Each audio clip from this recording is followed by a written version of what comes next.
The broadcast is now starting. All attendees are in listen-only mode. Good morning. Before we start this stakeholder meeting, we would just like to know that everybody can hear us okay, and the way we can tell if you can hear us and the webinar is operating correctly is if you can raise your hand.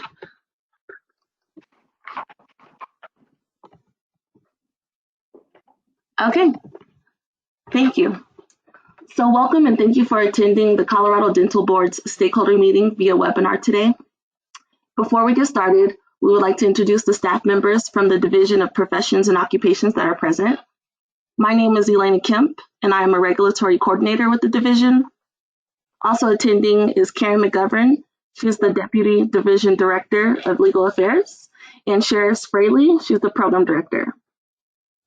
In compliance with the governor's orders regarding COVID-19, the division has transitioned to a platform that is 100% virtual. We appreciate your flexibility. As many of you have been to the DORA stakeholder meetings before, we would like to reiterate the importance of your comments today. DORA makes decisions every day that may affect your life and your business. It is vital that you're in the rulemaking process, or it is vital that we get your feedback in the rulemaking process.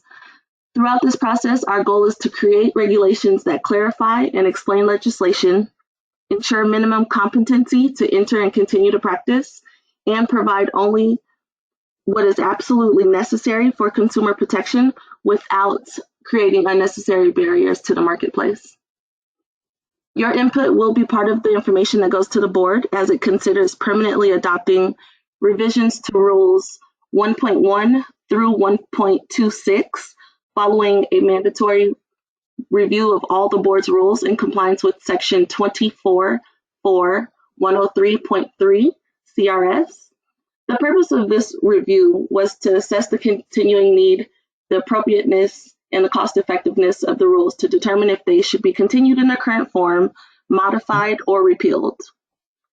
The board will also be considering permanent adoption of Emergency Rule 1.27 as it relates to the COVID-19 pandemic and the Governor's Executive Order D 2020-038. And we will also be discussing the revisions to Rule 1.14, which will streamline the permitting process for dentists and dental hygienists to administer anesthesia. This meeting is being recorded and will be posted on the website at a later date. As this stakeholder meeting is held solely via webinar, we ask that you please raise your hand by using the hand icon if you'd like to speak, and we will unmute your line so you can be heard by everyone. Or you can type in your comments or questions in the question section and we'll read it aloud. Before we start taking comments, I want to ask that everybody providing comments to please state your name and who you represent, if any. Feel free to provide either general comments on the rule changes or specific comments on the proposed language. Please try to keep your comments limited to 3 to 5 minutes or less, and try not to repeat something that was already said. Stating you're in full agreement with somebody else works just fine, and it'll be noted. Just a few housekeeping matters. If you are using audio on your computer, please remember to turn your phones off or turn them on or put them on vibrate. And whether you're using computer or phone audio, when you're speaking, try to keep background noises to a minimum. And now, Karen, if you wanted to speak to address the stakeholders. Hi, this is Karen McGovern. I'm the Deputy Division Director for Legal Affairs. Just in getting this started today, I know there are a lot of you who have signed up to give feedback, particularly on the emergency rules. I want to make sure that we're all on the same page. We have the emergency rules up here. We would appreciate your feedback on the rules, on what you'd like to see moving forward, solutions you may have, if there's an area that is particularly burdensome or is giving you some trouble. I also recognize that there are a number of questions about mannequin testing And I wanted to point out that at this time, the board rules do not prohibit mannequin testing. That's not to say that the board couldn't look at the rules and put in express language, and we're happy to hear your feedback on that. But just making sure that from the start, we understand that the board rules currently do not prohibit mannequin testing. And so to the extent we have those questions, I was hoping to address that up front. We have 2 hours. We have a lot of people registered to speak, so just making sure that you're succinct and that you're not repetitive, and that will help us get through everybody so that everybody has a chance to offer their feedback. Thank you.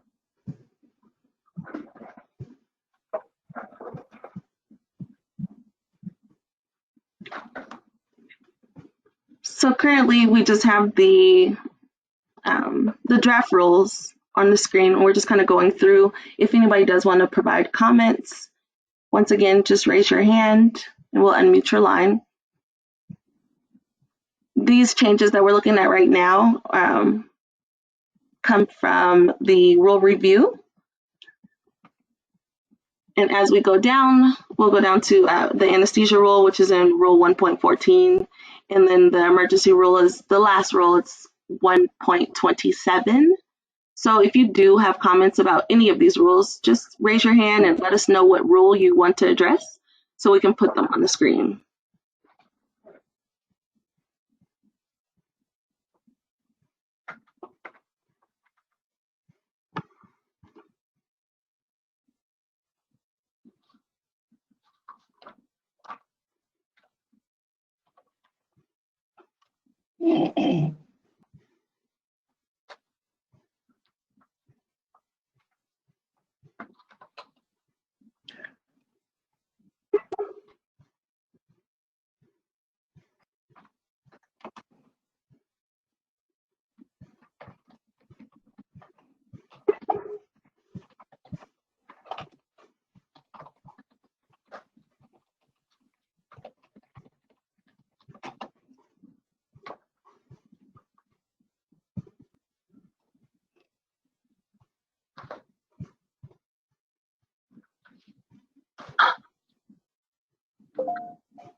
Looks like most people are just wanting to comment on emergency rules so far.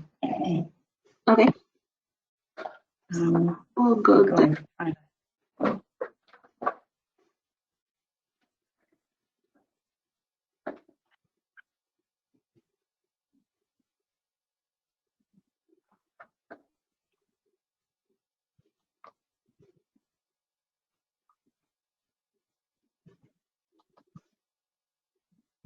If you'll just give me a moment to get through all these. I've got a tiny, tiny line, so I can barely see their questions in here.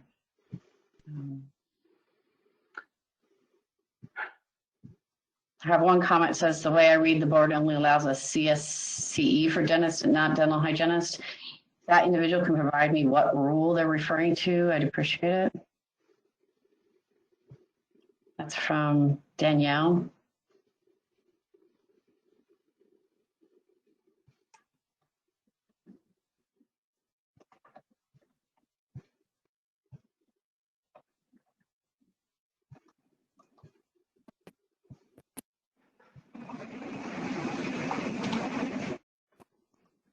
It looks like we have a hand raised. Mr. Looks like we have a couple of hands raised. So Yeah, I'm weeding through all the questions right now.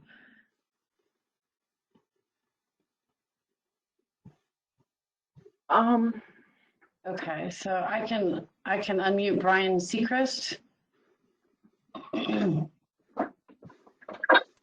Brian, you're unmuted. Do you have specific questions or comments regarding the current rule review?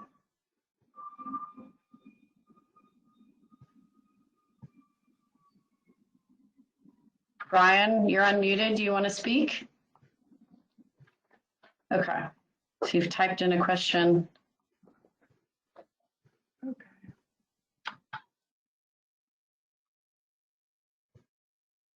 I missed the section about military training and licensure. Does this mean if someone in the Army has trained as a dental hygienist, they can get a hygiene license in Colorado without going to an ADA credentialed program? That's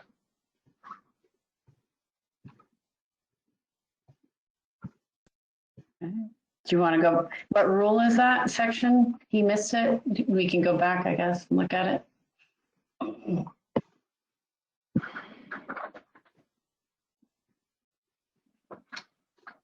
Okay, who else is here? Daniel Wilson, you're unmuted. Good, thank you. Well, good morning. I just wanted to comment a bit about the temporary licensure rule.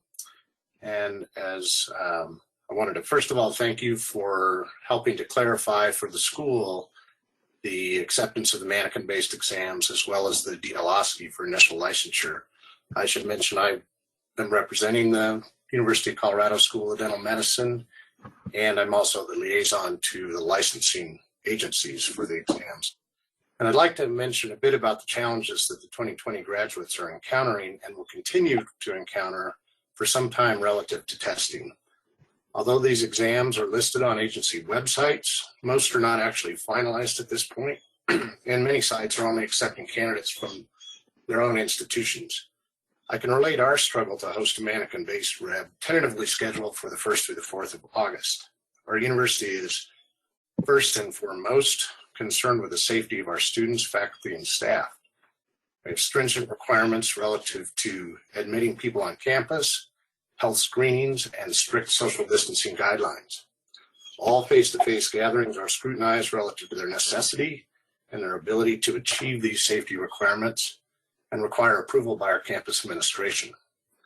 The board exam by its nature involves many individuals that are not employed by the school and therefore are not well versed in our current safety protocols.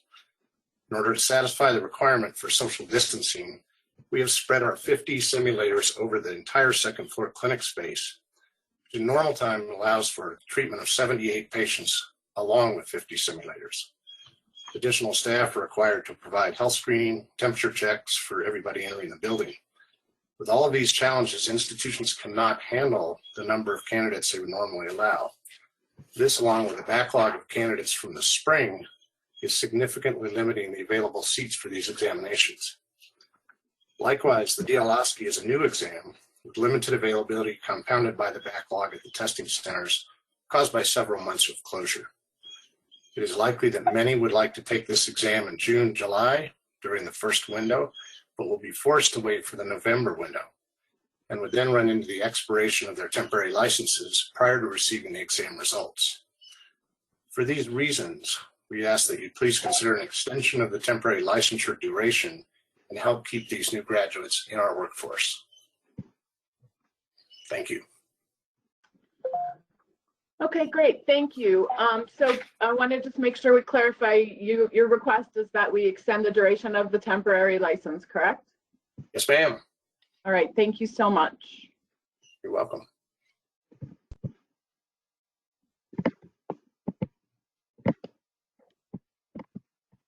Okay.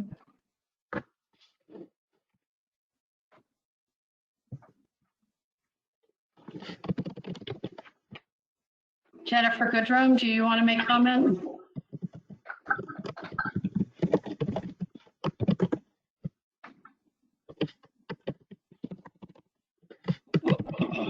Jennifer, you're muted. Here we are. I think we got it. Thanks, guys. This is Jennifer Goodrum on behalf of the Dental Association. We actually have comments throughout the rule, but I assume maybe you guys would like to start with these temporary rules, and we can make our comments there. Maybe hit anesthesia, since you guys probably have the bulk of the comments there, and then start back from the beginning of the rule and go through if you want to. I'm not sure how you want to handle that. But I mean, in terms of the temporary licensing rules, I think one of the issues that's been raised a couple times now is that direct supervision is likely somewhat problematic for dentists in particular. So that would be part 2 or part 1D there. And kind of there are some other professions that are addressed in some of the surge order rules and the emergency rules, like nurses, physician assistants, and even dental hygienists, I think, that are somewhat used to working under a level of supervision. But dentists don't typically work under supervision, and a sudden restriction there could have the impact, have some significant impacts on access to care. Especially you've got several dentists that may purchase rural practices who work in federally qualified health centers where they may not have the option for a direct supervision. And so we kind of flagged that before as, we're already having some pretty critical impacts on rural and underserved areas just in access to dental care through this pandemic, and adding direct supervision requirement could really exacerbate that. And so I think dental graduates are pretty well trained in independent management of emergencies.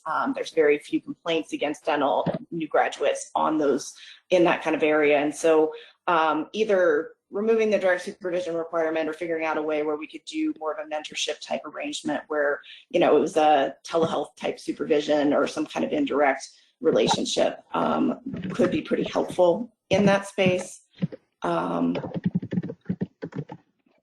The other thing in the temporary licensure section, I do know that Karen McGovern mentioned that, the board rules don't have anything that prohibits a mannequin-based exam. I do think for sake of the profession, it would be very helpful for the board to issue something in writing to that effect, whether that is a revision. And the revision would actually probably, you could put something in here, somewhere in this. And actually, Elena, your comment is on the dental hygiene section. It should be up in the dental section on Part D. That's really where sorry to make that one clear. Thank you for clarifying. Yeah, no problem. It's on Part D in the Part 1 there. But somewhere in this section, under Part 1 and Part 2, you could actually put in, for this period of time under temporary license will allow, these new mannequin type, exams, DLOSCI, some of those kind of things. But it may actually be more straightforward for the board to actually revise their policy 1A that talks about what type of exams, or just even issue like a newsletter or something that just went out to the profession so that new graduates have some level of written documentation that these exams are okay before they invest thousands of dollars to take them, and then have them it sounds like you guys are planning to accept them. I think it would give people a lot more confidence in taking those exams if there was something from DORA that was written, whether a newsletter, the policy, something in this rule that says those mannequin, DLOSCI, other formats of exams will be accepted, even if it's just, for a period of time related to the COVID outbreak. So those are my comments on the temporary licensure. We do have a bunch of other comments throughout the rule, but I'll wait on those and let other people speak first, if that's okay. Thank you.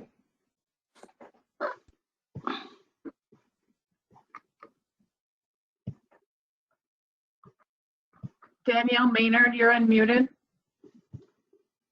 Yes, I was referring to under the policies section 1A, the board, it specifically states that the board accepts successful completion of, and the OSCE is listed for dentists, but it's not listed for dental hygienists.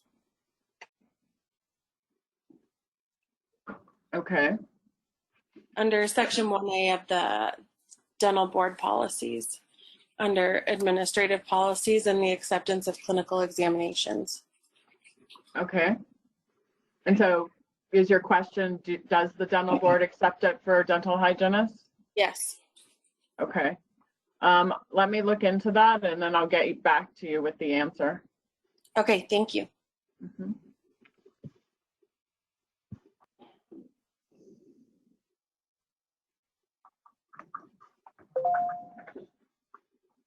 Okay. Jeffrey Seligman, you're unmuted.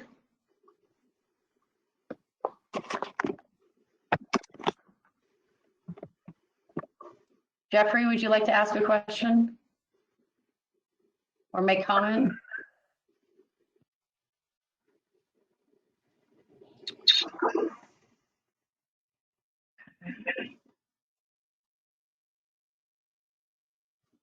We'll move on to the next person.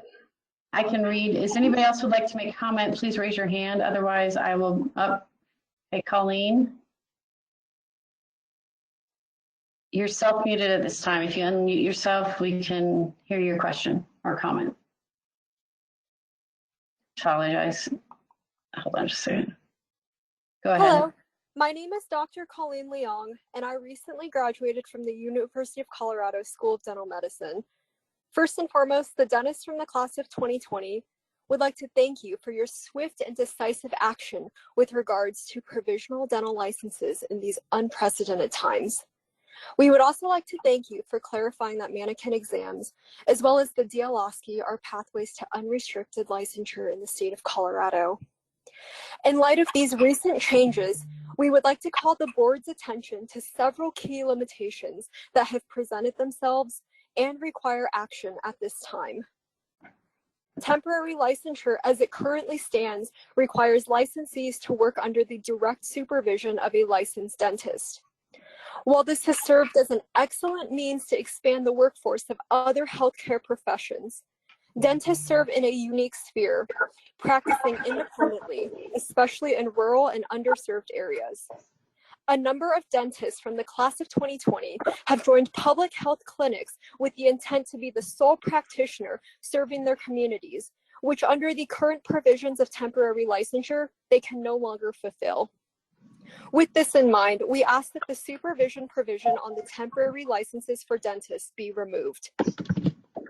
Graduates of the class of 2020 have recently encountered difficulties obtaining the following credentials: NPI numbers, DEA numbers, malpractice insurance, and endorsement with insurances, including Delta Dental and Medicaid.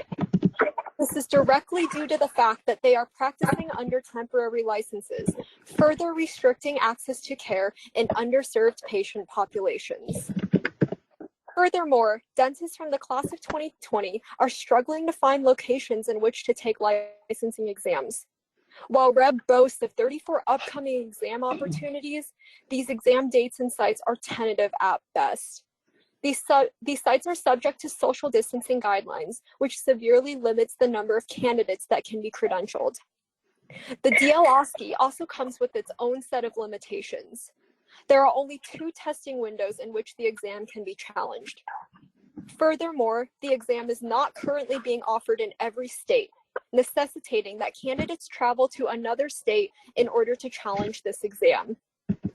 As such, we ask the Colorado Dental Board to consider extending the expiration deadline for temporary licensure to February of 2022, so as to allow dentists ample time to challenge a licensing exam and obtain all necessary credentials to practice as independent practitioners. In summary, we kindly ask that the Colorado Dental Board remove the supervision provision on temporary licensure and extend the expiration date of temporary licensure to February of 2022.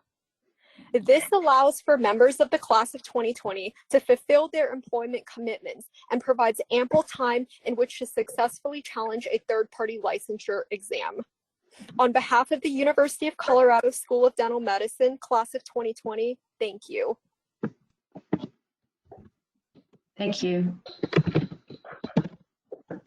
Denise Kassabaum, would you like to speak? You're unmuted. Yes, thank you very much. Good morning, colleagues of the Dental Board. On behalf of all of the dentists of the University of Colorado School of Dental Medicine, I want to thank you for considering modifications to pathways for initial licensure during these unprecedented times. I want to concur and support the comments made by our graduates of the class of 2020. And I want to go ahead and highlight some of the things and make sure you heard loud and clear what Dr. Dan Wilson said. The School of Dental Medicine is certainly committed to being a host site for regional licensing boards, but today in this environment, this is very difficult. So our request on behalf of the school is to go ahead and change the direct supervision provision as well as the timeline of the temporary licensure provision that exists today and extend it to February 2022. Thank you very much for taking these comments. Thank you.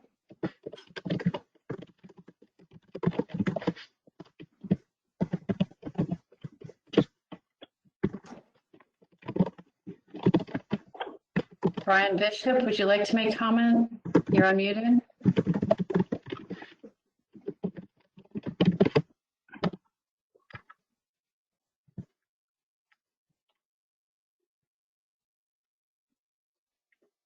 Brian Seacrest, were you able to get audio? I've unmuted you. Are you now on?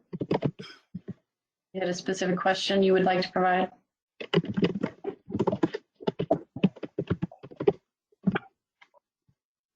Okay, I'm going to unmute those people. We're going to go to Clark Cranfield. You're unmuted. Hi there. Hi there. Can you hear me?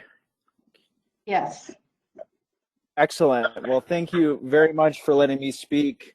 I'll introduce myself. My name is Clark Cranfield. I am a recent graduate of the class of 2020 at the University of Colorado School of Dental Medicine.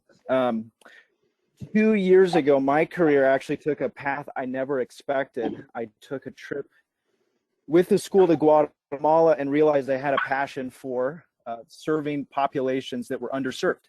So as of now, I am slated to start work at a community health center in Northern Colorado in a few weeks.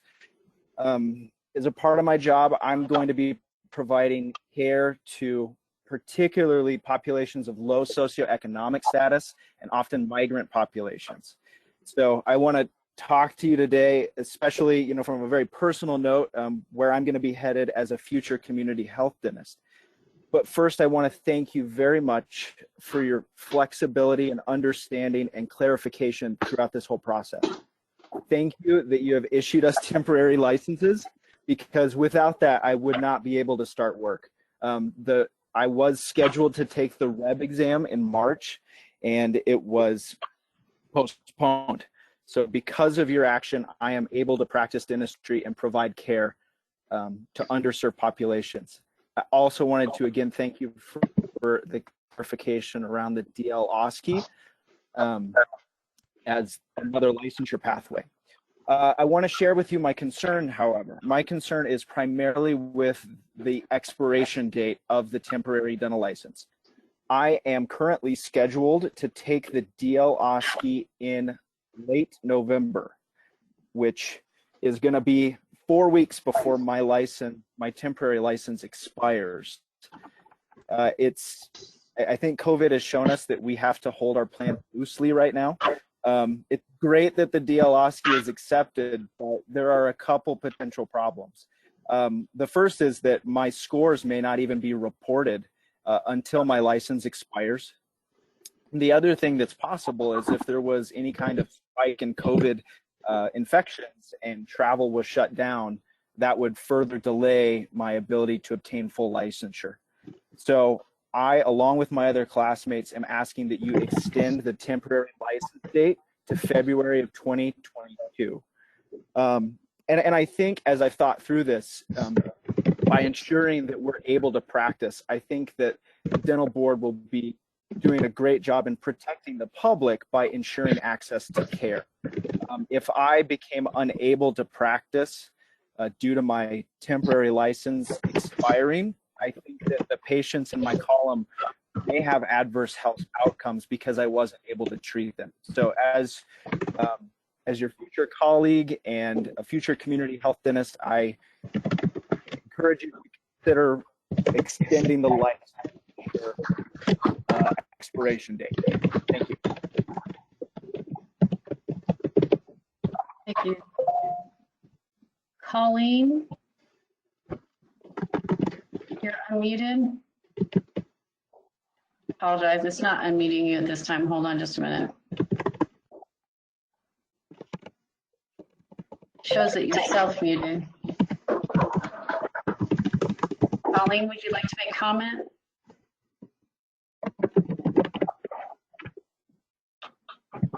I don't see any other hands up right now, so I will read some of the comments. I know Brian Seacrest, you were wanting to make a few comments here, so I'll read all of yours.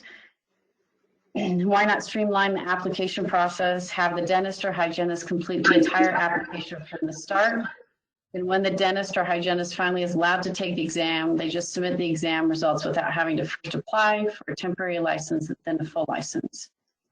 You also may comment, why not hold more exams? Or why not for this year just waive the exam requirement if you know anything about these clinical exams? Patient selection is critical, and if a candidate patient isn't ideal or doesn't allow the candidate fails exam and has to wait another 6 months, let the university decide when a student's ready to be unleashed onto the public. Okay, let me look for other comments.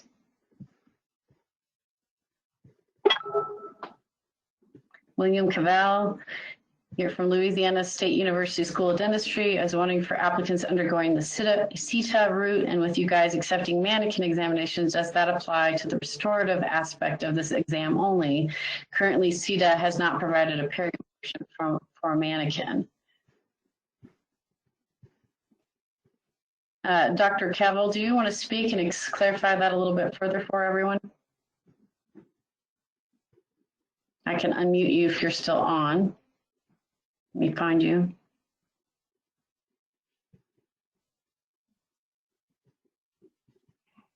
You are unmuted. It shows you're self-muted if you want to unmute yourself. Awesome. Thank you so much. I appreciate you guys having this. So I'm from Louisiana State University, where we typically undergo the CETA 8X route for our licensure. So I was just wondering, because CETA has not provided us with a perio portion for the mannequin examination, I was wondering, are y'all going to be able to waive that portion and just allow for the restorative to take precedent for our license examination?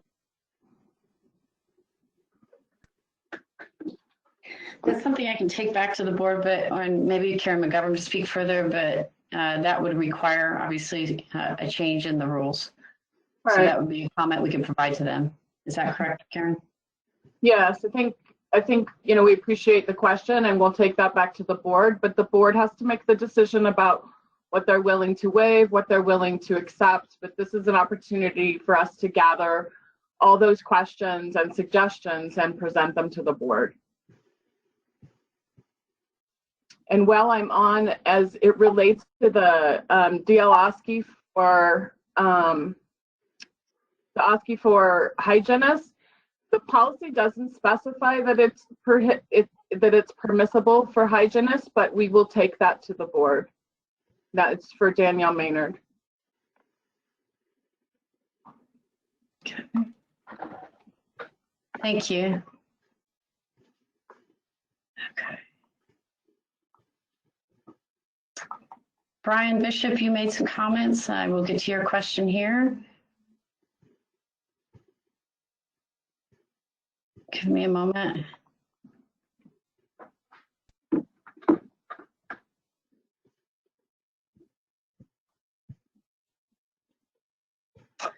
Okay.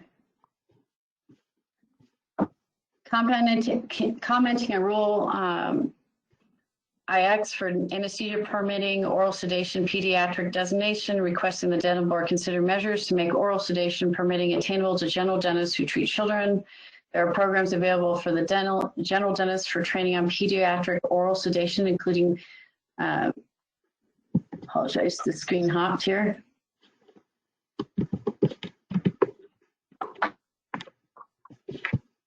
Who treat children. There are programs available for general dentists for training on pediatric oral sedation, including medications such as midazolam or midazolam and hydroxyzine combinations for the patient experiences aspect of the board's current oral sedation permit requirement for pediatric designation. Would the board consider simulation training experiences and PALS training to create a path for general dentists to obtain a minimal oral sedation permit for pediatric designation?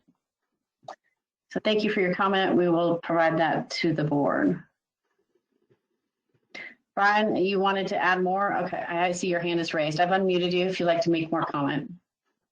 Yeah, I appreciate having the opportunity to comment in the stakeholders meeting. Thank you again for hosting.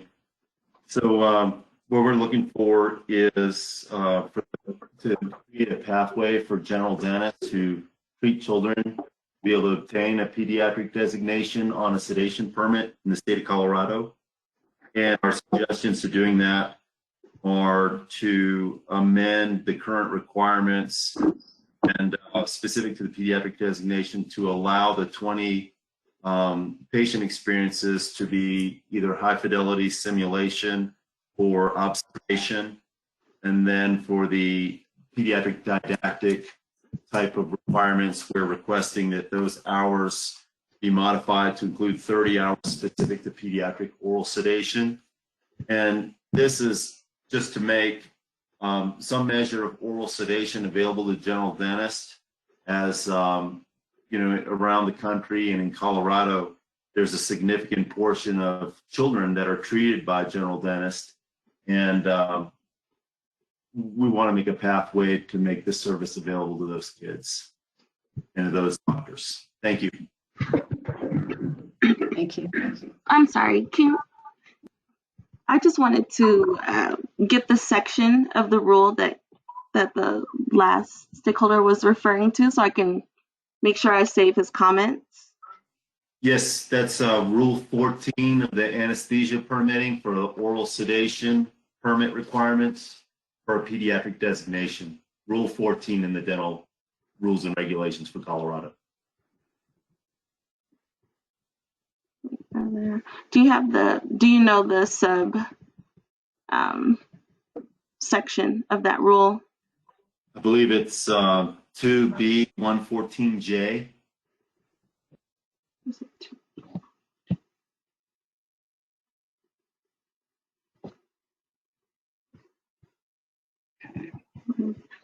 I'll give you a moment here, Elena, to get caught up before we take the next one.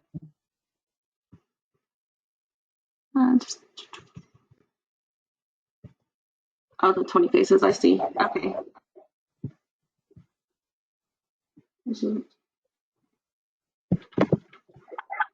Okay. Okay.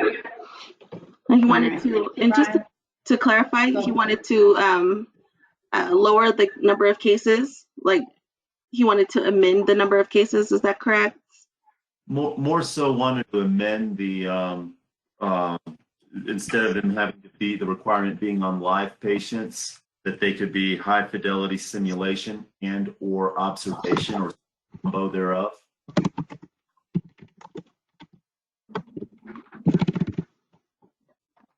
Sorry. And I'm sure I'm spelling this wrong. High fidelity.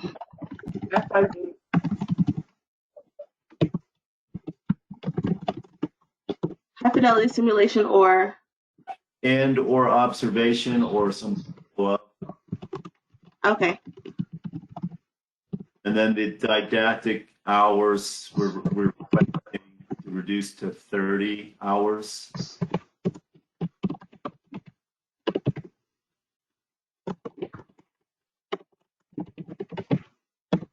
Okay. Of pediatric training.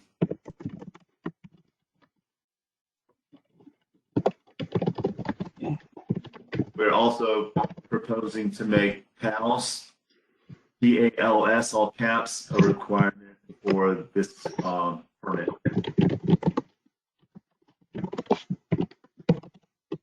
The pediatric designation permit, is that what you're saying? Correct. Okay. And this is for oral sedation. Okay.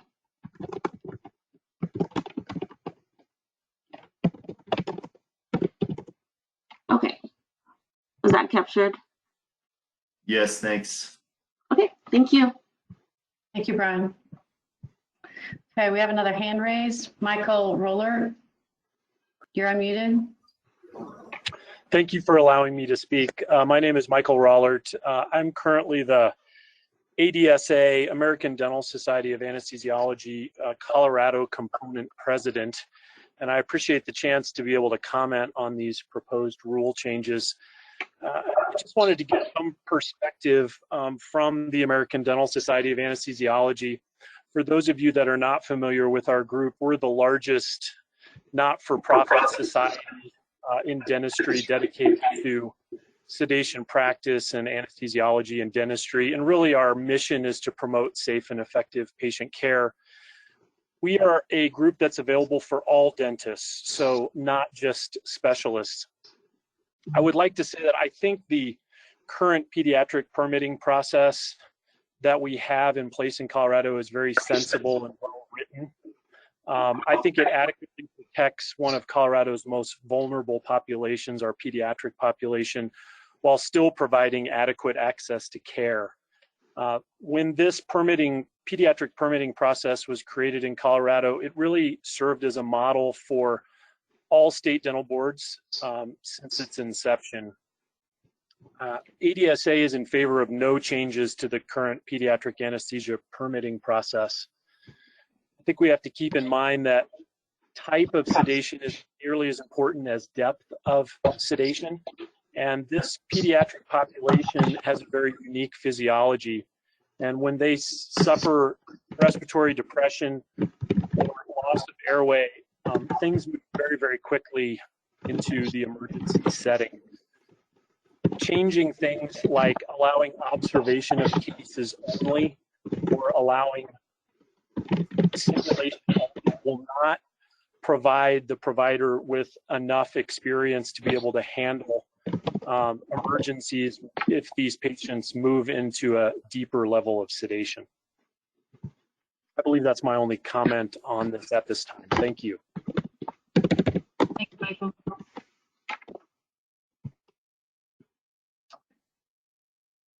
If you will, Michael, if you'll just lower your hand, that way then I know you don't have further comment. Thank you. I'm checking for any other hands raised at this time. It does not appear anybody else has their hands raised. Oh, here comes some more. Brian, you raised your hand again. Brian Bishop, you're unmuted.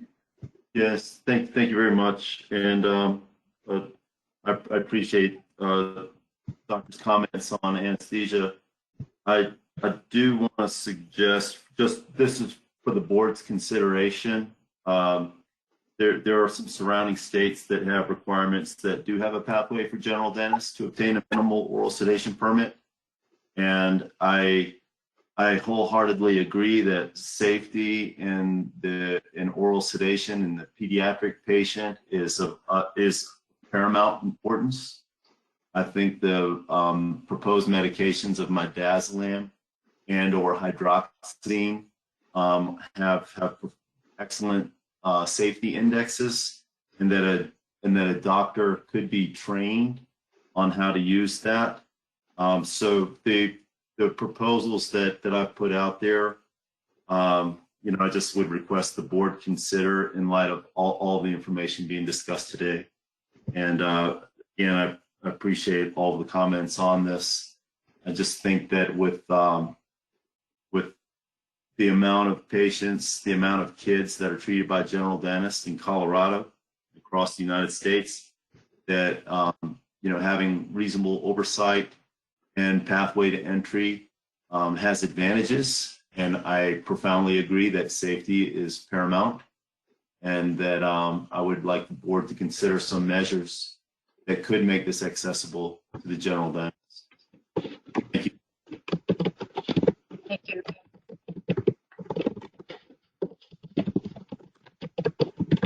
Jennifer Goodrum, you're unmuted. Okay, thank you guys. This is Jennifer Goodrum with the Colorado Dental Association. So we did have a couple of comments to share throughout the anesthesia rule. The first one's on page 33 of the rule. It's Rule 1.14D, Part 4. And that, I think Dr. Rollert made some mention of as well, and they submitted some comments. I just wanted to provide the background on this section. It lists out actual drugs.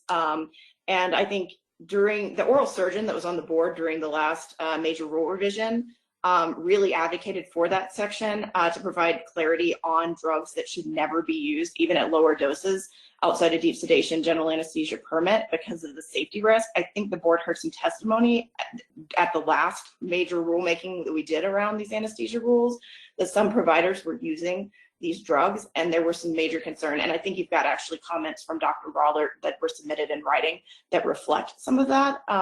So while the board typically doesn't list names of drugs in the anesthesia rules, I think at that time the board felt that the safety risk for those drugs outweighed that typical rule protocol. So I just thought I'd throw that piece of background information out for kind of institutional memory there. That's why that section was in there. It'll be interesting to hear the discussion on whether that's maintained. So that's kind of a piece of background information on that one. The next thing we had was on part E of this rule, 1C. And it was noted here on the C that there's the need for clarity. We will kind of work with some of our members and see if there's a better way to state that. We're just going to support the fact that the CDA gets a ton of questions about this particular section. Just people having, once it's explained, I think people can kind of understand it, but it is one that I do think that the profession struggles with understanding. I think there's probably a need to maintain that kind of conceptually, but if there's a way that that can be stated in a way that's a little more understandable to the average practitioner, that sure couldn't hurt in that space.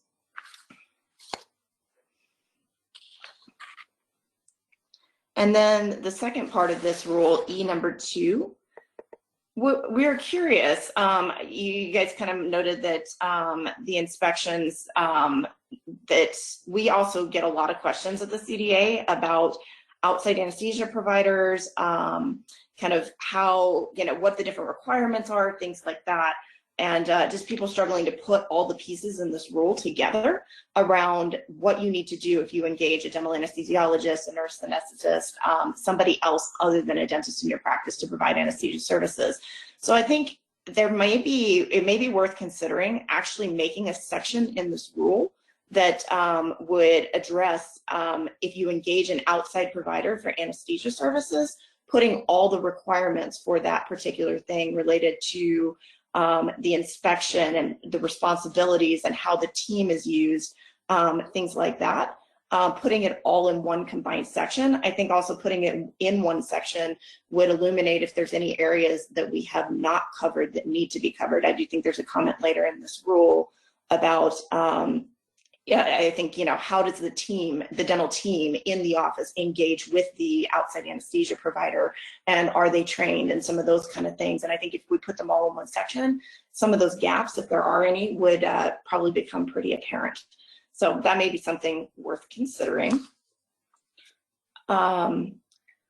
I will add, there was some discussion about Rule I-5, which is that pediatric designation for minimum sedation. I think, there's been comments on both sides of that.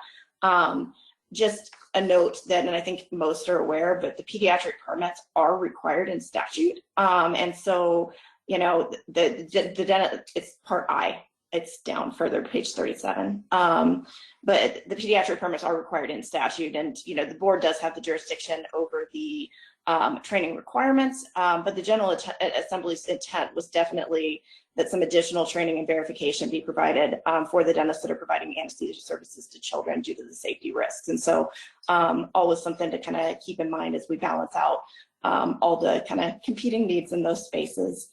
I was just going to note real quickly on part J2, which is right below this.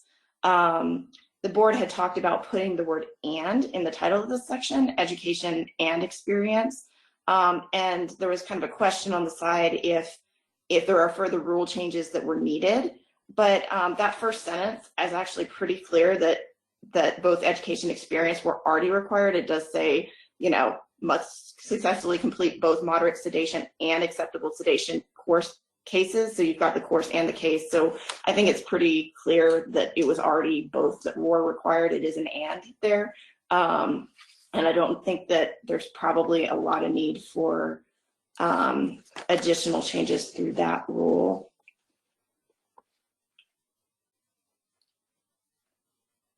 On part K, right below this section, there was a question about deep sedation and general anesthesia permits for oral surgeons when they first come out of licensure.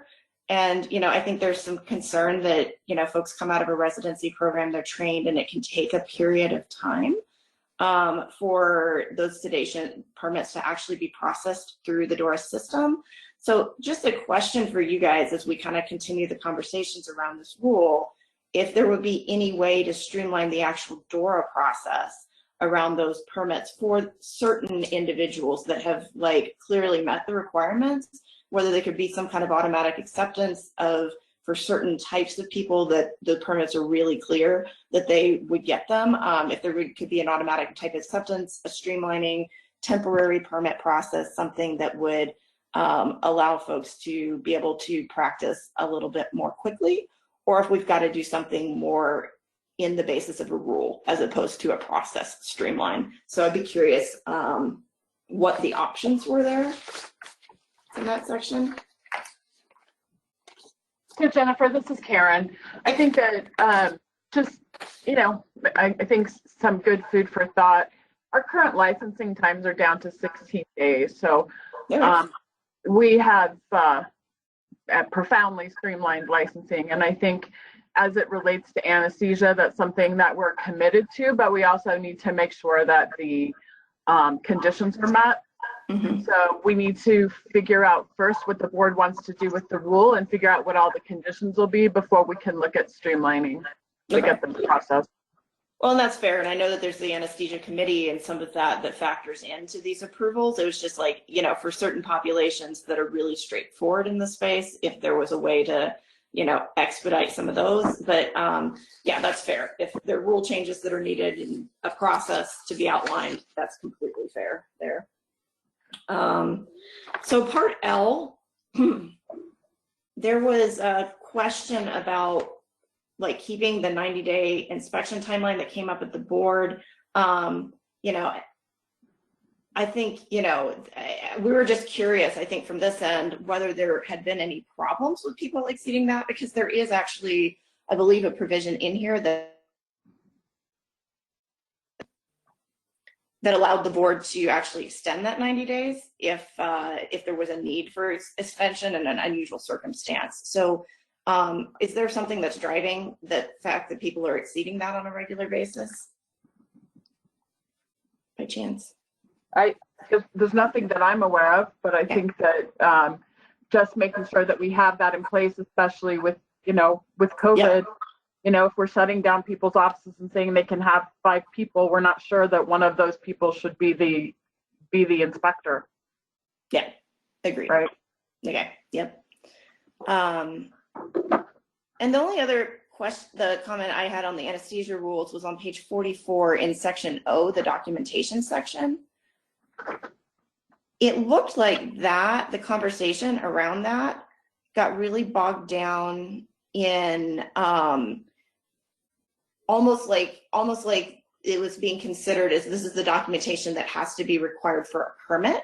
I think the original intent of that section, based on the last rulemaking that happened, this is actually these are the record keeping requirements essentially that should be in place, just like we have the record keeping requirements in rule 1.9 part C, where they outline for a limited exam you have to document these things. This, I believe, was supposed to be the actual record keeping requirement section. And I think if there's question about, because the comment here seems to conflate the record keeping with the documentation that you have to submit with your permit. And I think, if there's confusion about that, we may need to clarify somewhere else in the permit application section what documentation you actually need to submit with your permit, as opposed to, I believe this is supposed to be the actual record keeping section. And so if it needs to be renamed record keeping to be consistent with other things, that might be, worthwhile to do. But I noticed the comment and was like, I believe that's actually supposed to be just what records are kept for, your long-term purposes in your patient chart, as opposed to specifically related to the permit itself.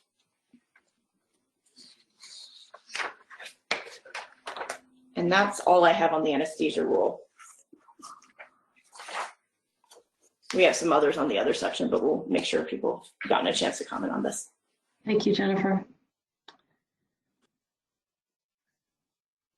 Michael, you had another comment? Michael Roller? Yes, Michael Roller again. Just to echo what Jennifer Goodrum said about Section K, I do think there are some unique dental providers, specifically oral maxillofacial surgeons and dental anesthesiologists, in which their training alone will allow them to practice at competency at the time of graduation. So we would request that the board take a look at that. I do believe if there was a way to streamline the new permitting process for graduates just completing residency, even if there was a consideration to ask their program directors to actually certify competency, that may allow the board to move through a lot of the red tape and to get licensure for the anesthesia permit completed quicker so that these graduates could start practice as soon as they graduate and arrive in Colorado. That's my only comment at this time. Thank you.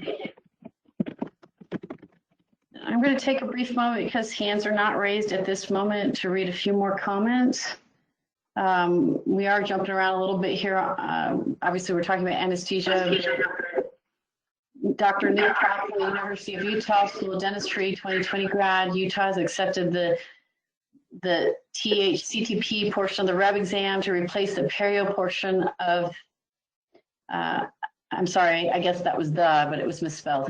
So CTP portion of the REB exam to replace the perio portion of our licensure. I'm wondering if the Colorado board has talked about this as an option. We'll certainly provide that comment to them. And let's see, just give me a moment to scan down for any other comments.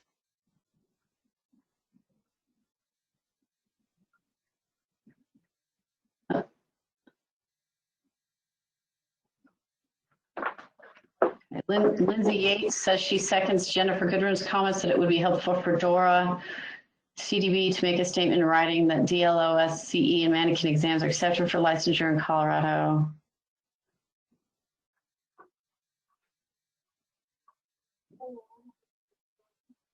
See if we have any other comments.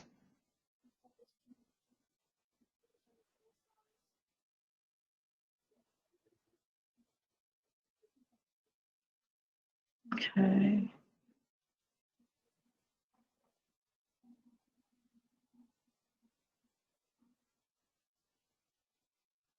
Okay, it looks like we've gotten through all the comments. You still have time if somebody would like to raise their hand to make any further comments or questions. Yes, Jennifer, let me unmute you. You are unmuted, Jennifer Goodrum.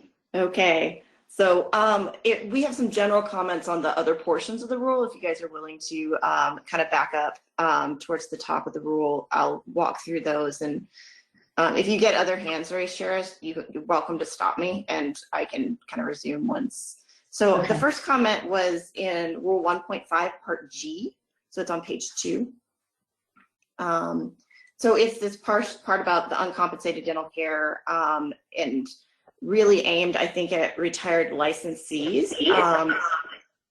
So this is actually based on a statutory provision that aims to increase dental care in underserved areas. So we have some charitable clinics, co-mom, things like that. The concept is really, this has been on the books, I think, since like 1995 or before in statute. But the concept is if a dentist has been practicing with a license in good standing for a number of years, they should be well equipped to provide quality care. And so in practicality, liability carriers still offer and retired dentists still generally carry riders to cover defense costs. But it does, essentially for a dentist who's earning no income, it provides them with a level of immunity. And there probably wouldn't be a lot of voluntary care if that didn't happen since they're not being reimbursed for their services. So that's something that the legislature has stood behind. I do think that like in this section, it may need to be clarified that that is related to that retired license status because that's how it's defined in statute. And I think the statutory reference, if you wanted, Elena, is 12, 220, 121, 6. 220, 121, Part 6. And so it may need to be clarified that that's related to a retired license status, but that is a statutory provision at this point. So I thought that might be helpful, kind of have that context there. The next comment I had was on page 5. It's 1.6, part A9. So I think one more down here from this, if I'm not mistaken. And there's actually, well, maybe not. It's A9. Oh, that's confusing. Let's see if I can find it in my rule. There it is, up here at the top.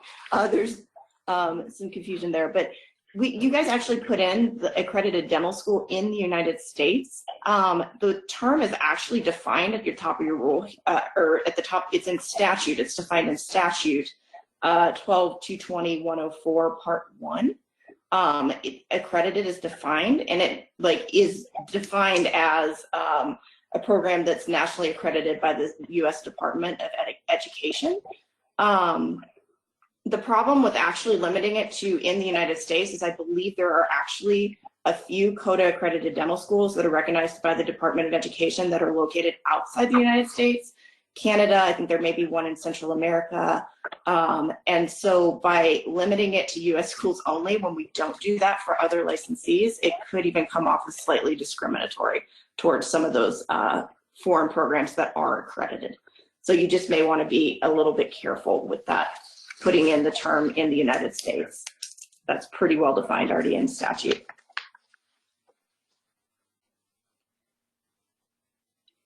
And then the other thing right in this section, you're dealing with licensure requirements here. And it's curious whether PDMP registration is now required for anybody who has a DEA, for any dentist that has a DEA license.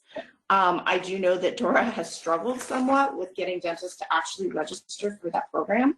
That those those requirements are elsewhere in statute, but it is, it would be interesting to consider whether you would want to actually put a placeholder in these licensing rules that says you need to register for the PDMP if you're a dentist that holds a DEA license, just to call attention to that particular requirement.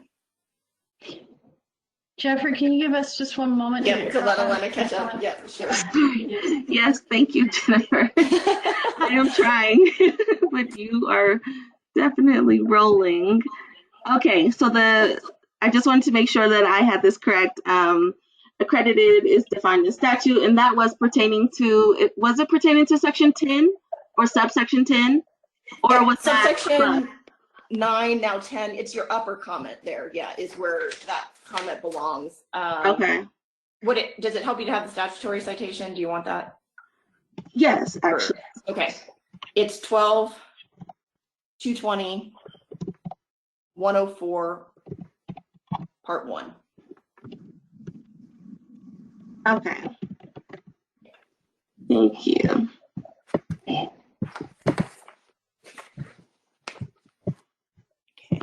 Okay.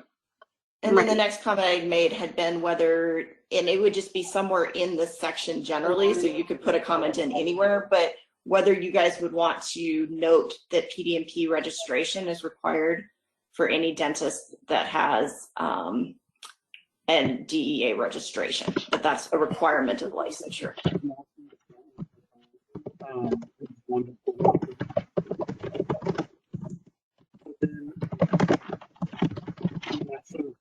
It's okay, no problem. Sean, I thought I talked with Steve, and I've read it.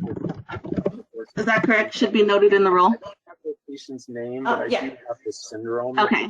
Hey, we have Dr. Roller, you're not muted. Yeah. I recognize the voice. Yeah, that sounds good. Anyone on the call that's not muted? It looks like everyone's muted on my end, and we're still getting some feedback. So. Okay, I muted him. Thank you. So the next piece I had was actually on, so Rule 1.6, it's about page 12 in here, and it's on continuing education, the section there. So in this part 1, and there's going to be a couple parts, part 1, part 7, part 9, because of the current COVID situation, it is curious whether we may want to give the board some flexibility to grant like hardship exceptions, and we can provide some actual language around both the hours that need to be completed, as well as the format in which they're completed in, because I think, you know, there's not as much availability of, especially the in-person type delivery of courses at this point in time, and even some of the other courses do have some limitations around them in terms of volume that they can deliver. So yeah, just to be able to grant some hardship waivers or something like that during a period that includes a public health emergency. Not permanently, but.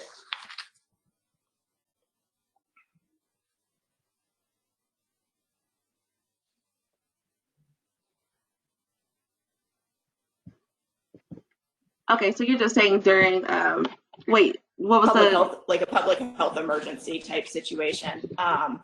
Okay. So kind of giving yourself the flexibility to do something like that. And we'd also do a similar thing down.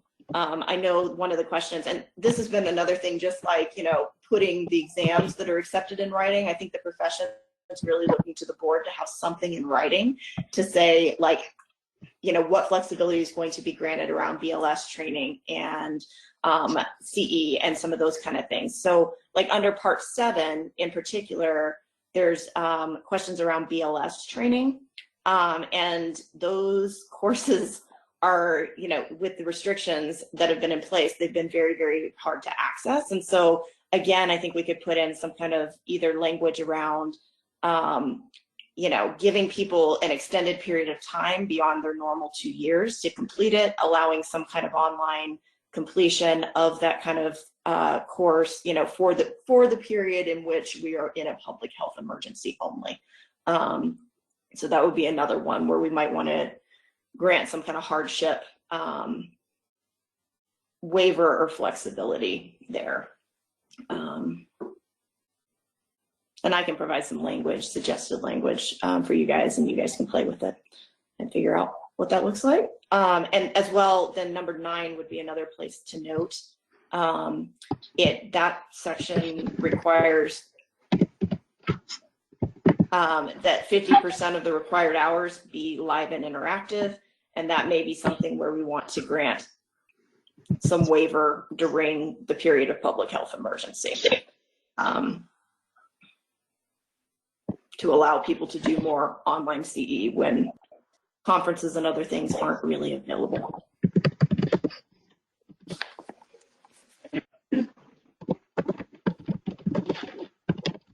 Okay.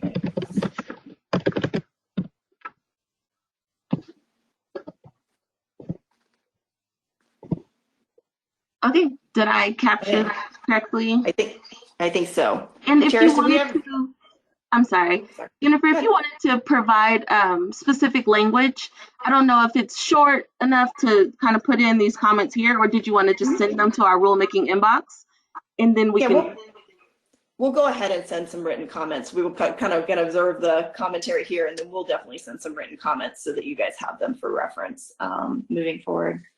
Okay. And you can put in, if it's helpful, put in some of the suggested language. Yeah, that's very helpful. I did want to talk. Are there other people? We do have a couple other comments later in the rule, but is there anybody else who's waiting? Because I have one other person that raised their hand. Okay. I can mute you for a minute, see what Brian Seacrest has to say, and then we'll come back to you because I don't have any other raised hands. Thank you for offering that.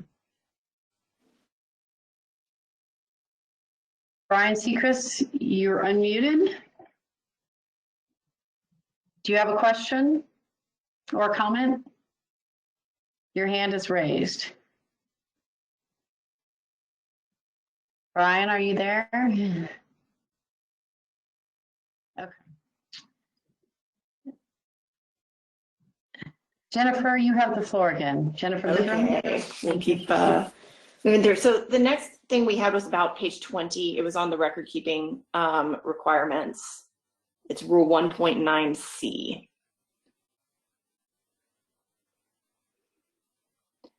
And this was just a piece of kind of historical background for this section. I think there's a question as to why some of this detail is in the rule.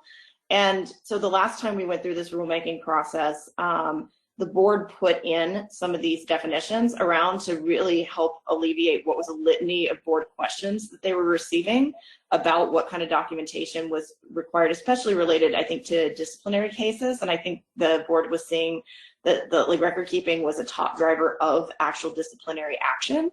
So it'd be interesting for you guys as you're considering any changes to this section. I don't know how easy it is to evaluate data and stuff, but to look at, you know, has this been more effective in, you know, helping alleviate some of the problems that you were having with rulemaking, you know, documentation as it relates to discipline. I think the rationale here, and I think it's itemized later in this, you know, section C, but that these items should be documented under each one of these codes. And if it's not, that you just needed to document why you didn't do it. So it's not like if it doesn't apply to you as a specialist, you needed to just document why you didn't do it, or it needs to be part of your referral records that are coming over. Because I do see that there's some things, questions about the specialties. And I think the thing that the board had discussed previously was these things need to be part of your documentation, whether that comes over by referral or you document that you didn't need to do it because of this reason, because you're a specialist and it doesn't pertain to your exam. And I think that is actually in kind of the bottom part of this rule. Let me see if I can pull it over. But yeah, it is noted that you can document if you did not perform that and why you didn't do that. So that was kind of the previous rationale for this. I think those components that are there are generally listed as part of the billing definitions and the requirements of kind of the standard of care around that. So it'd be interesting, just as you guys are considering this, you know, to look at, has this had a positive impact by having some additional detail in this rule? Has it had a positive impact on the records you're getting in terms of your disciplinary cases?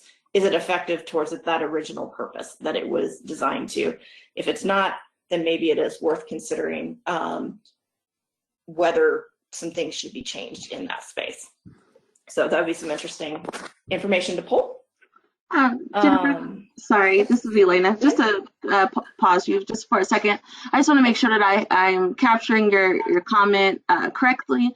So you're referring to each one of these, like the subsection 1, 2, etc. But you wanted to say that these need to be documented and or have documentation as to why they were not performed, or? So yeah, I think the thing I'm really trying to say is, like, the reason the board put these in during the last rulemaking was because they were getting a lot of disciplinary cases that didn't have sufficient record keeping. And so they really put in a lot more detail at that point in time as to what they expected in terms of the record keeping. And I think these record keeping requirements really align with billing codes. They considered them the standard of care, but it would be very interesting to look at, from an internal DORA perspective, look at whether these rules are actually having the intended effect. Have they improved the information you're getting in terms of the disciplinary cases? Are you getting the information you need better than you were 5 years ago when we put these in? And if they're not effective to that end, then I think there's some probably conversation about what needs to change and what's streamlined. But to have kind of a data-informed conversation, the point of having these here was really to help with the disciplinary cases and making sure there was sufficient information in the patient charts. And, you know, I mean, if some of these are still a problem, maybe it's still needed as well. I don't know, but that would be an interesting piece to bring to the conversation about whether to continue these or make changes. Does that make sense, Elena? It does. Thank you. Good deal. Okay, from there, I think I was on page 2223, 1.9 part D, which is the next section after this. On the controlled substance prescribing, it's part E and F. down here below. You guys had raised, there's a bunch of things around electronic prescribing. Personally, I mean, I know we're about to write rules related to Senate Bill 19079. I think it would probably be very wise to replace these sections in whole as we go through that rulemaking and make sure that everything, we just put in an entire new section on electronic prescribing, because I'm a little concerned that having some of this existing language as it is going to end up conflicting with some of the new requirements. And so we can add any of these pieces into that new rule, but I think it would make sense to combine those two sections, and that way we avoid any conflict between the two.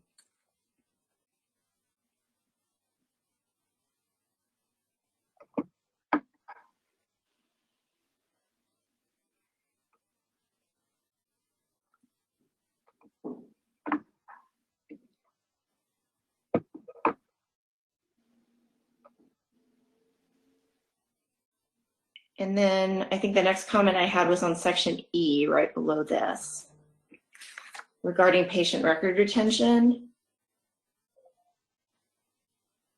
So you guys had a question here about any non-owner dentist and maybe a large group practice having access to patient records. I just wanted to note for you, that's actually addressed in Rule 1.9b. back on page 19. So that's already addressed. It was added in the last rulemaking. There's specific language in that section about treatment providers who no longer work at a clinic having access to records. And those are kind of current records. I think this section is really more about records destruction. And so if they're being destroyed, they really shouldn't be relevant to any provider anymore. If there's still a patient that's in active treatment, or if there's an open disciplinary case or something like that, it would prevent the destruction of records. So it's 1.9 part B, Elena, that it's addressed in. Jennifer, so you guys, we appreciate your feedback, but when we make these comments, it's based on other people's feedback, so that's why they're there. Okay. Just making sure that the board gets a comprehensive view of everyone's feedback. Okay, and it's part B, Elena. Yeah, I mean, they hadn't been noted for, that those things were there. So if we just thought it should be also noted that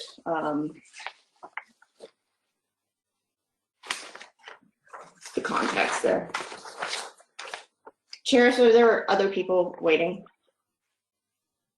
No, I don't have any other further hands raised at this time. Does anyone else have any comment or questions?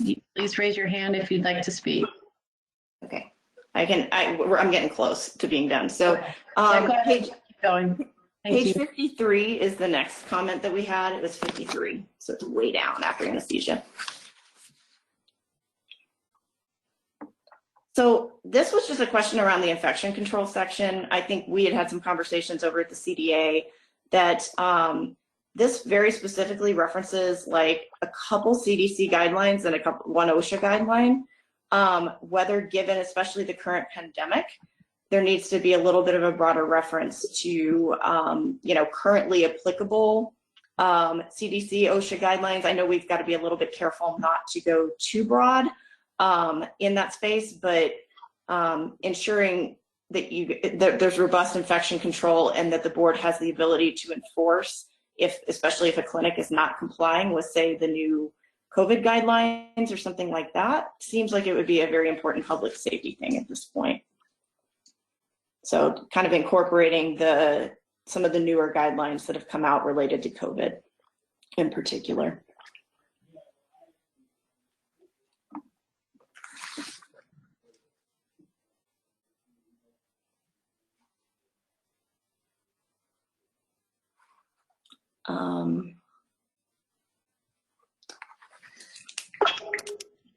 Beyond that, on page 61, the finding schedule rule,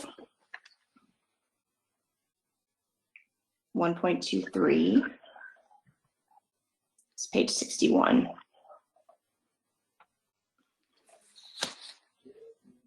And this may be something that Dora already knows, but there was a question raised about the finding schedule and policy removing it from the rules. they're actually currently required to be in the rule by statute. That was kind of a agreement that was made between the profession and DORA at the last sunset review.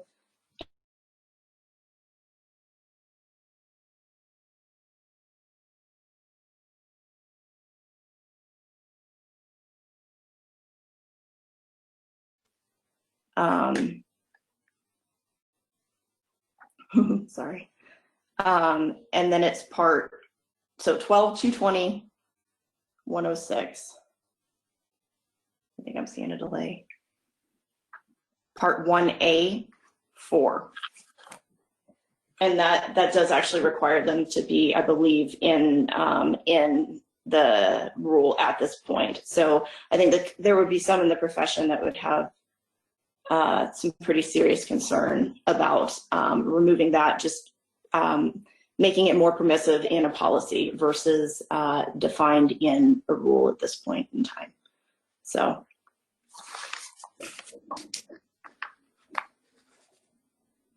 And then the only other comments I had at this point were just some notes, and I think DORA staff is probably aware, but it might be worth noting for the board that Rule 1.25, which is on like 67, but the ITR and SDF rules here, the next two run, Rule 125 and 1.26, both of those are going through sunset review this next year.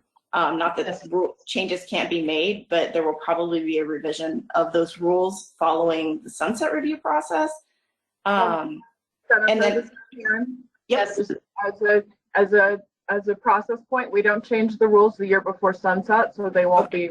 They won't be touched. You guys may want to make a note of that, just so that stakeholders are aware of that. So that would be like 1.25, 1.26, and then I think you guys are also aware that there was a bill that passed this year, House Bill 201056, that will require us to update all the statutory citations in here once that becomes effective. I think it's in like September.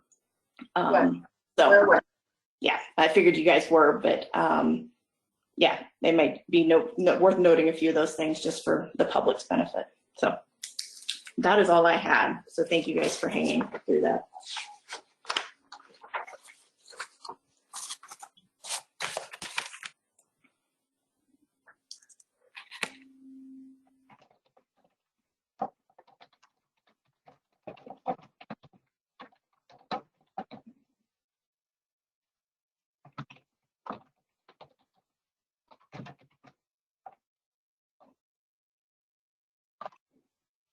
Okay. Does anyone else have any questions at this time? It looks like I've read through all the comments that we've had currently. It looks like Daniel Wilson, do you still have a question? You haven't raised your hand, but it says that you wanted to make comment. I don't see you still on. Hold on, there you are. I'm happy to unmute you. Great, thank you very much. I just wanted to make a comment and actually have a question relative to one of the people that asked the question about REB and the CTP section sufficing for perio. This is a rather time-critical question, and it involves, we're trying to set up an exam for somewhere between 60 and 70 candidates, and the REB has made the point that the CTP exam satisfies the need for perio. So I just want to make sure that if we're holding a REB exam and we're asking each of these candidates to spend on the neighborhood of $3,000 and the dental school spends actually tens of thousands of dollars to run these exams, that we're confident that the REB interpretation, that the CTP exam suffices for the perio section, because that's held out in policy 1A, that is valid. So the comment that nothing prohibits the exam is one thing, but we really need a clarification that says, yes, that will be accepted. And we understand that, and we'll get that to the board. But I think, as we've been pointing out to stakeholders for the last several months, the policy is pretty clear that they accept the exam. And so I think, because the exam is different than it was 3 months ago, the board did not change that in emergency rules. So that's what we can give you at this point. When we circle back with the board in July, we will talk to them about your desire to have something more express in writing. So I realize that, but we have to make a decision within the next week or two as to whether to have this exam. And so I think that you can rely on what's written, which is that they accept the exam. Including the parents. Okay. Yes, that's what we have been telling everyone who has written in. At this point, they have not changed anything, and the plain language is that they accept the exam. Okay, thank you.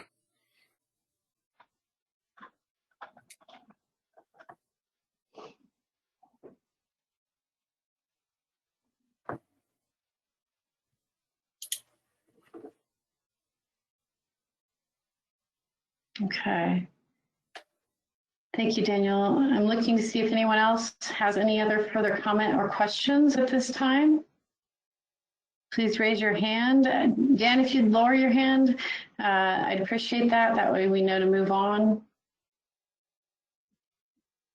Thank you. We'll give it another moment here and see if anyone else has any further feedback to provide.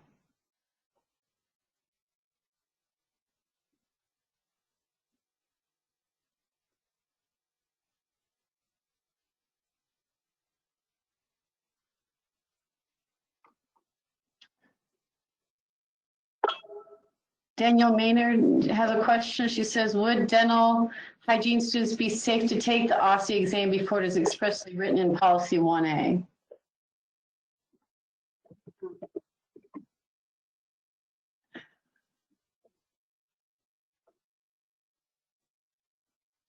And I'm not sure, Karen, that one was not clear in the policy for dental hygiene. What is the question? Would dental hygiene students be safe to take the OSCE exam before it is expressly written in policy 1A? No, I think what I said is that it does not say that they're permitted to take that, and so we're going to have to circle with the board. In the policy, it talks about dentists only. The paragraph before talks about dentists and dental hygienists. The paragraph with the OSCE only talks about dentists, so we're going to need to circle with them. Thank you.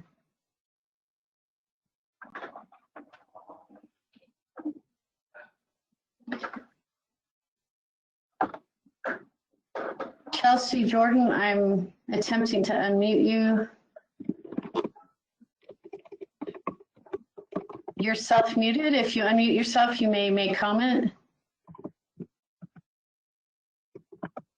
Chelsea Jordan, you're unmuted. There you go. Go ahead. Chelsea, we can't hear you. It does show you're unmuted at this time on both ends.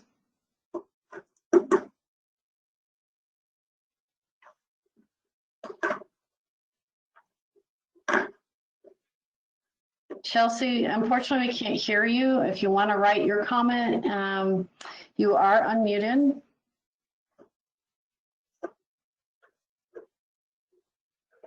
Hello? Yes, there you are. Hello? Go ahead.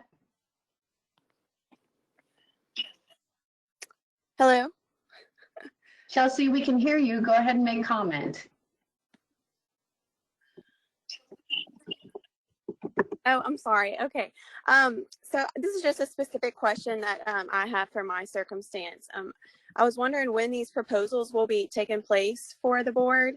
I'm just concerned because our school is set to host CETA on August 3rd, and we have to sign up quickly. So is it going to be on July 15th? I think I read their next meeting is. Is that when it will be?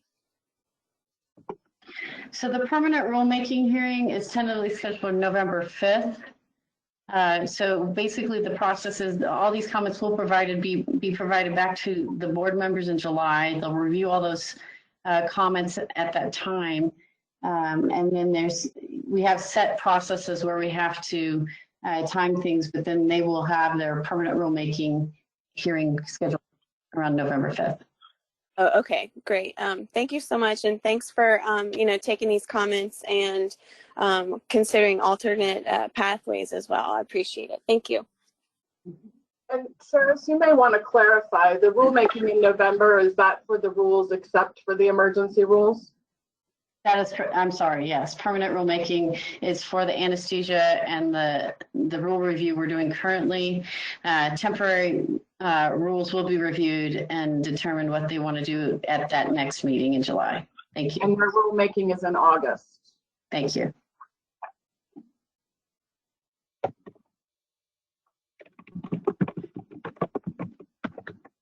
I can check on that date for you too. For August, I do believe we've determined the date for that. So let me,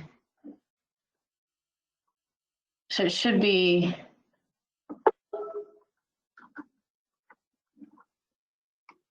I think we're tentatively holding it. It should be announced shortly. And we're looking at potentially August 19th for that in the afternoon for that rulemaking, okay?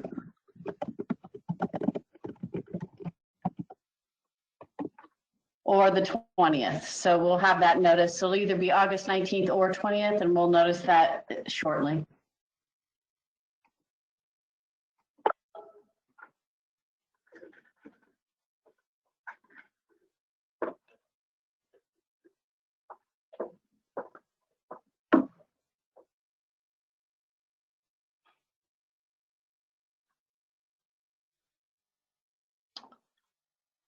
Okay, does anyone else have any comments they'd like to make?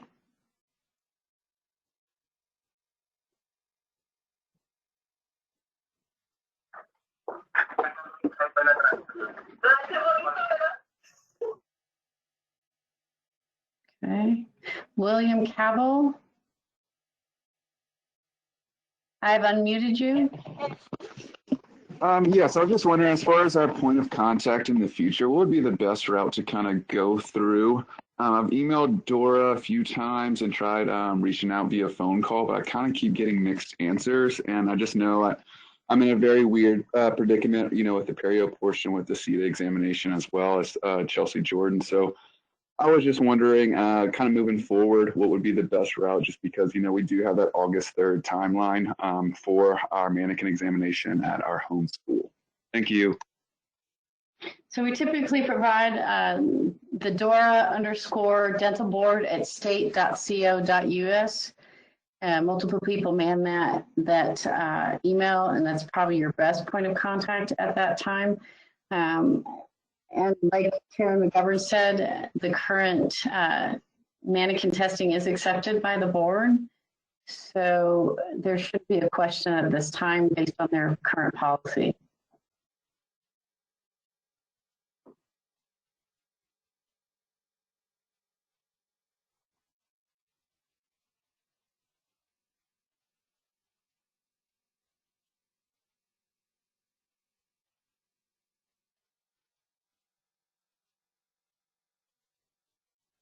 Do you have any other questions coming in?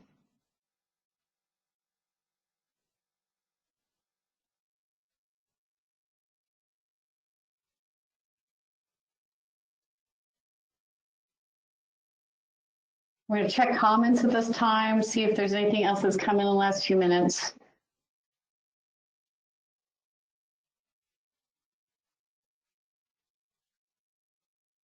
Kathleen Marcus, I'm not clear to your comments are yes. Is there a comment you would like to make?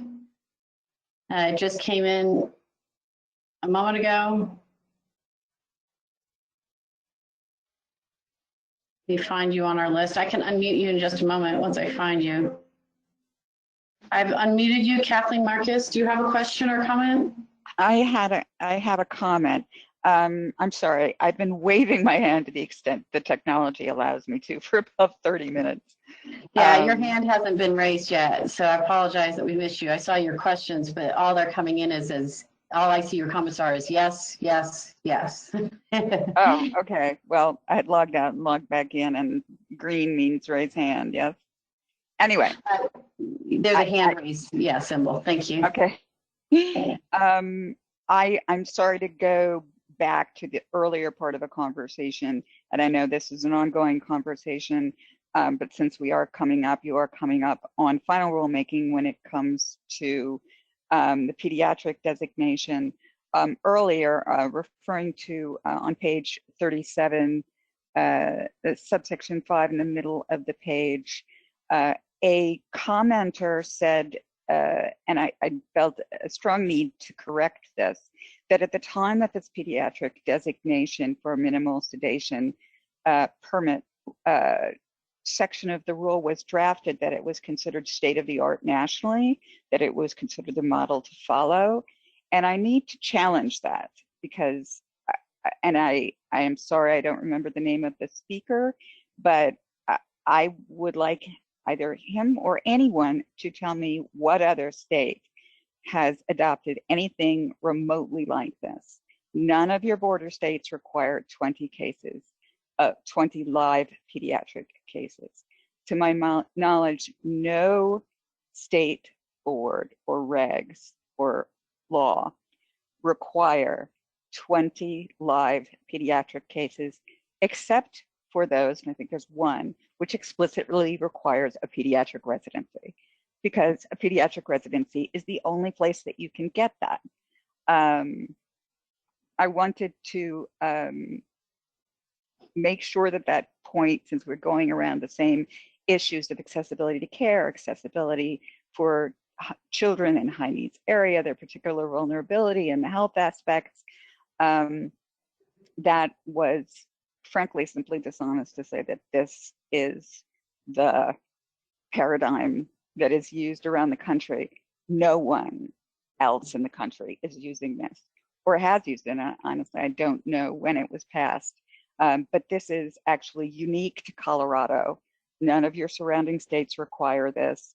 And one of the reasons would be that it keeps general dentists out of pediatric sedation.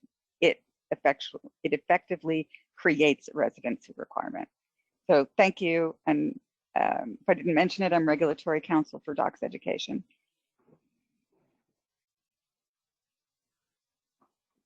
Thank you. And I would love to pursue any conversation offline with anyone concerning this. Looks like my questions disappeared when I logged out and logged back in again, hoping to be seen. Thank you. Okay, does anyone else have any questions? If you have a question, to raise your hand, there's a little hand symbol that you click on. It shows me that you would like to make comment or speak. The question mark allows you to type, indicates to me that you want to type or you're typing a question that I can see in our question and answer section.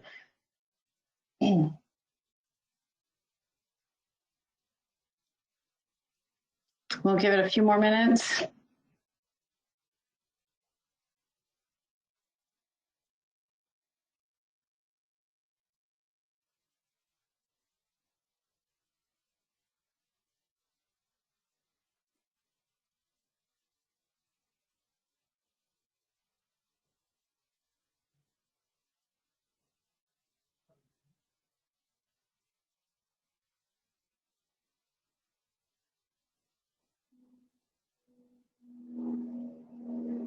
Okay.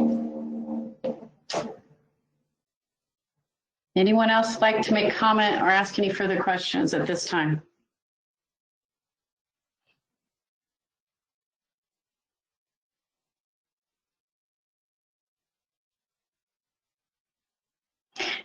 And Jennifer, you provided a lot of comments, so we would appreciate those in writing. That would assist us. I know Elena did an exceptional job trying to keep up with all the typing and writing, but it would be helpful to have that in writing so we don't miss anything. If you could do that for us, we'd appreciate it.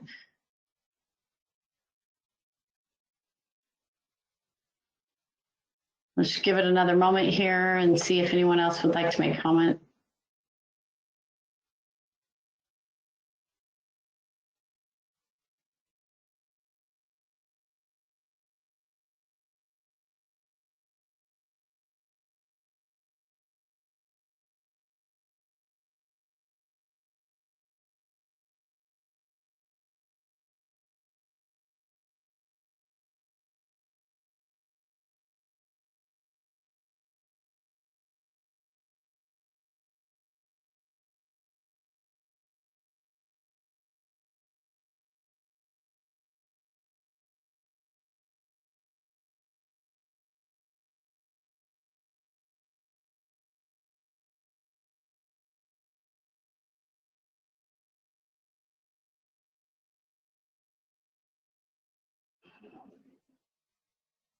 Okay, so we don't have any further comments at this time. Elena, is there anything else we need to cover at this point?